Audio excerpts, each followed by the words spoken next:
नमस्कार। Political peach पर आप सभी लोगों का स्वागत है। झारखंड और महाराष्ट्र में निर्वाचन आयोग ने चुनाव की तिथि का ऐलान कर दिया। जहां महाराष्ट्र में एक ही चरण में 20 नवंबर को चुनाव होगा, वहीं पर झारखंड में 13 नवंबर और 20 नवंबर को चुनाव होंगे। दोनों राज्य की मतगणना 23 नवंबर को होगी। लोकसभा की 2 सीटें, जिसमें एक वायनाड भी शामिल है, के लिए उपचुनाव की भी घोषणा होगी। उत्तर प्रदेश, बिहार, उत्तराखंड में विधानसभा उपचुनाव की भी घोषणा होगी। उत्तर प्रदेश में मिल्कीपुर सीट को छोड़कर बाकी 9 सीटों पर विधानसभा उपचुनाव की घोषणा हो चुकी। बात करते हैं महाराष्ट्र और झारखंड के चुनावों का देश के राजनीतिक संदेश पर। वैसे तो ये चुनाव राज्यों के हैं, लेकिन ये चुनाव राष्ट्रीय राजनीति में भी परिवर्तन डालेंगे। राष्ट्रीय राजनीति पर भी असर इन चुनावों का होगा।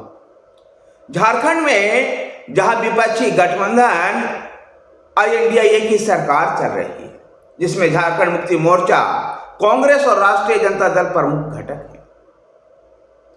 यह सरकार फिर से चाहेगी ये गठबंधन कि हेमंत सोरेन सरकार को रिपीट किया जाए। अगर ऐसा होता है तो विपक्ष इस बात का दावा करेगी कि जनता उनके नीतियों का समर्थन कर रही है। तो महाराष्ट्र में भी महायुति गठबंधन अगर फिर से एक बार सत्ता में आती है, तो भारतीय जनता पार्टी को जो लोकसभा चुनाव के बाद जो विपक्ष इस बात को प्रचारित कर रहा था कि नरेंद्र मोदी की चमक फीकी पड़नी शुरू हो गई, वो बैकफुट पर होगा और भारतीय जनता पार्टी राष्ट्रीय राजनीति में फिर से फ्रंट फुट पर खेलेगी। अगर बात करें महाराष्ट्र की, तो महाराष्ट्र का जो राजनीति का जो चारित्रिक परिवर्तन हुआ है वो आप सबके सामने है। जहां 2019 के महाराष्ट्र विधानसभा चुनाव में शिवसेना और भारतीय जनता पार्टी एकजुट थी, तो उधर कांग्रेस और एनसीपी एक साथ थी। लेकिन पिछले 5 साल के अंदर शिवसेना में और एनसीपी में टूट हुई। उसके एक धड़ा, संगठन के अधिकतर धड़ा भारतीय जनता पार्टी, शिवसेना का भारतीय जनता पार्टी के साथ और एनसीपी के भी अजित पवार के नेतृत्व में भारतीय जनता पार्टी के साथ। लेकिन उस दल के जो बड़े चेहरे हुआ करते थे, शिवसेना के उद्धव ठाकरे और एनसीपी के शरद पवार, वो कांग्रेस के साथ ही रहे। ऐसे में महाराष्ट्र में इस समय 2 गठबंधन, महायुति और महाविकास आघाड़ी के बीच में चुनावी मुकाबला। अगर महायुति चुनाव जीतती है भारतीय जनता पार्टी के नेतृत्व में, जैसा कि केंद्रीय गृह मंत्री अमित शाह ने भी इस बात को कहा है कि 2024 के महाराष्ट्र विधानसभा चुनाव में भारतीय जनता पार्टी के नेतृत्व में महायुति चुनाव लड़ेगी और चुनाव जीतेगी।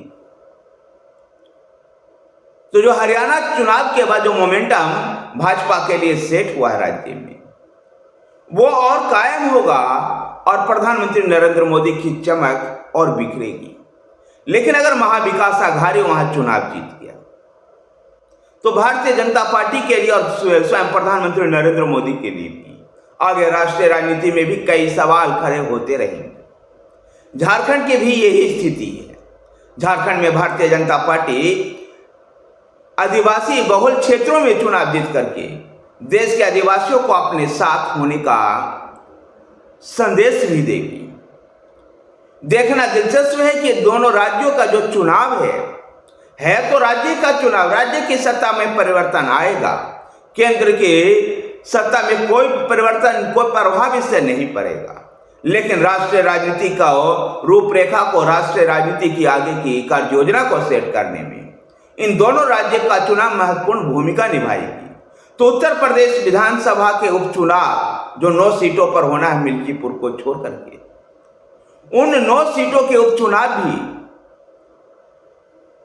एक खास मैसेज देंगे जहां उत्तर प्रदेश की योगी आदित्यनाथ की सरकार के नीतियों पर मोहर लगेगी, जिससे 2027 के लिए भारतीय जनता पार्टी यूपी में मोमेंटम को हासिल करेगी। मिल्कीपुर में चुनाव ना होने की वजह से समाजवादी पार्टी और कांग्रेस ने सवाल उठाया है कि वो अवधेश प्रसाद से डरे हुए नजर आती। गौरतलब है कि अवधेश प्रसाद जो मिल्कीपुर के विधायक थे, उनके संसद चुने जाने के बाद, अयोध्या फैजाबाद से संसद चुने के जाने के बाद ये सीट खाली हुई। लेकिन कुछ कानूनी कारणों की वजह से मिल्कीपुर का विधानसभा का उपचुनाव का घोषणा नहीं हुआ, जिसको लेकर के कांग्रेस और समाजवादी पार्टी खूब राजनीति सेक रही। तो उधर वायनाड में, केरला के वायनाड में भी लोकसभा का उपचुनाव होगा, जहां से राहुल गांधी निर्वाचित हुए थे, और केरला के इस सीट से अब प्रियंका गांधी उम्मीदवार होगी। वायनाड के सीट पर भारतीय जनता पार्टी का संगठन बेहद कमजोर है। वहां प्रियंका गांधी का मुख्य मुकाबला जो होगा कम्युनिस्ट पार्टियों के साथ होगा। देश के ये जो निर्वाचन आयोग द्वारा जो घोषित चुनाव है, राष्ट्रीय राजनीति पर प्रभाव डालने वाला चुनाव होगा। हरियाणा और जम्मू कश्मीर के रिजल्ट आ जाने के बाद जो भारतीय जनता पार्टी को मोमेंटम हासिल हुआ है, उसको अगर इन राज्यों में बरकरार रख पाएगी तो राष्ट्रीय राजनीति में आगे आने वाले दिनों में और विशेषकर दिल्ली विधानसभा के चुनाव में भारतीय जनता पार्टी के लिए केजरीवाल का सामना करना आसान होगा। देखना दिलचस्प होगा कि इन दोनों राज्यों में भारतीय जनता पार्टी, जहां महायुति गठबंधन के तहत महाराष्ट्र में सरकार को रिटर्न करना और झारखंड में अपनी सरकार को बनाना, क्या ये कर पाती है या नहीं। धन्यवाद साथियों, वीडियो को लाइक कीजिए, शेयर कीजिए। हमारे साथ बने रहने के लिए हमारे चैनल पॉलिटिकल पिच को सब्सक्राइब कीजिए। धन्यवाद।